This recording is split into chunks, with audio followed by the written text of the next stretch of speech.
యువత దేశానికి వెన్నుముక అని యువశక్తి ఎంతో గొప్పదని ఉన్నత భవిష్యత్తు కోసం యువత కలలు కనాలని శ్రీకాకుళం ఎమ్మెల్యే గుండు శంకర్ అన్నారు. నగరంలోని ఆర్ట్స్ కళాశాల మైదానంలో అంతర్జాతీయ యువజన దినోత్సవాన్ని పురస్కరించుకుని సోమవారం మొక్కలు నాటే కార్యక్రమాన్ని చేపట్టారు. ఈ సందర్భంగా ఆయన మాట్లాడుతూ యువత దేశ అభివృద్ధికి పాటుపడాలని పిలుపునిచ్చారు. అబ్దుల్ కలాం, ప్రధాని మోదీ, చంద్రబాబు నాయుడు కూడా సాధారణ మనుషులేనని, అయితే కష్టపడి పైకి వచ్చారన్నారు. ఇటువంటి వారిని ఆదర్శంగా తీసుకోవాలన్నారు. రాష్ట్రంలో యువతకు ఉపాధి కల్పించేందుకు చంద్రబాబు నాయుడు తీవ్రంగా కృషి చేస్తూ వివిధ పథకాలను ప్రవేశపెట్టారన్నారు. రాష్ట్రంలో మాదక ద్రవ్యాల మహమ్మారిపై యువత పోరాటం చేయాలని, రాష్ట్రంలో ముప్పును నియంత్రించడానికి ప్రభుత్వం కట్టుబడి ఉందన్నారు. మత్తు యువత జీవితాన్ని నాశనం చేస్తోందని తెలిపారు. మత్తుకు యువత దూరంగా ఉండాలని, యువత అప్రమత్తంగా ఉండాలని కోరారు. ఈ కార్యక్రమంలో జిల్లా కలెక్టర్ స్వప్నిల్ దినకర్, జేసీ ఫర్మాన్ అహ్మద్, డిఆర్పీడీ శాంతి అధికారులు, నాయకులు, ఎలక్ట్రానిక్ మీడియా, జిల్లా అధ్యక్షులు జోగి నాయుడు, కళాశాల ప్రిన్సిపల్ సిబ్బంది, టీడీపీ నాయకులు, కార్యకర్తలు తదితరులు పాల్గొన్నారు. చాలా బాగుంటుంది, మెసేజ్ లో రాశారు, చాలా బాగుంటుంది, వీడియోలో చూపించారు, ఒకసారి చూద్దాం.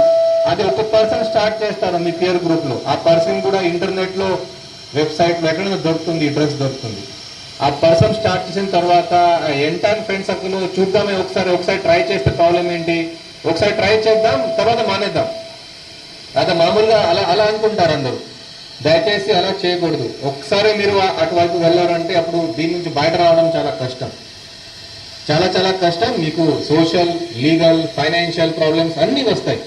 అన్నీ రావడం స్టార్ట్ అవుతాయి. మీ ఫైనల్గా మీ కెరీర్ కూడా పాడవుతుంది. సో కాబట్టి దీని వైపు దయచేసి వెళ్ళకూడదు. Your future is very important. మీ ఫ్యామిలీ కోసం, ఈ దేశానికి, ఈ రాష్ట్రానికి, ఫైనల్గా మీ ఓన్ ఫ్యూచర్, మీ own career, it is very important.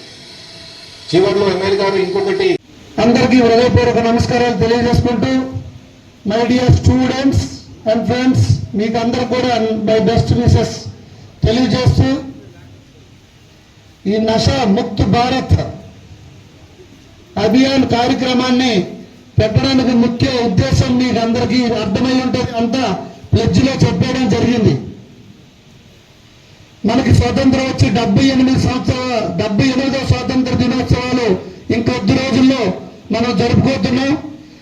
Azadi కా అమృత్ మహోత్సవంలో భాగంగా హర్ ఘర్ తిరంగా ప్రతి ఇంటి పైన మన 3 రంగుల జెండా ఎగరవేయాలని మొన్న పెద్ద ఎత్తున ర్యాలీ చేయడం